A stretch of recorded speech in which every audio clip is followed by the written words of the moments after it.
Friends, നമ്മുടെ മൊയലിൻ്റെ updation ആട്ടോ. നമ്മുടെ കയ്യിൽ കുറച്ച് മൊയലുണ്ടായിരുന്നു. അപ്പോൾ അവരുടെ കൂട് കാര്യങ്ങളൊക്കെ നമ്മുടെ ഫാമിൻ്റെ പുറത്തായി സെറ്റ് ചെയ്തത്. അപ്പോൾ ഈ മഴക്കാലം തുടങ്ങിയതിന് ശേഷം തണുപ്പടിച്ചിട്ട് നമ്മുടെ കയ്യിലുള്ള മൊയലും അതുപോലെ തന്നെ കുറച്ച് ഗിനിപിക്സും മൊയലിൻ്റെ കുഞ്ഞുങ്ങളൊക്കെ ഡെഡായിപ്പോയി.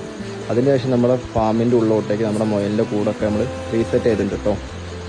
ഇവരെ ഇങ്ങോട്ടേക്ക് മാറ്റിയതിനു ശേഷം വലിയ കുഴപ്പമില്ലാതെ നിൽക്കുന്നുണ്ട്.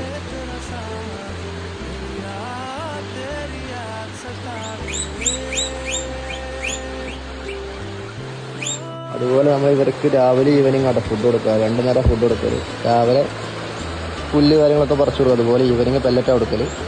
ഇവരിപ്പോൾ പെല്ലറ്റിന് വേണ്ടി വെയിറ്റ് ചെയ്യാം കേട്ടോ. എല്ലാവരും ഫുഡിന് വേണ്ടി വെയിറ്റ് ചെയ്യാണ്.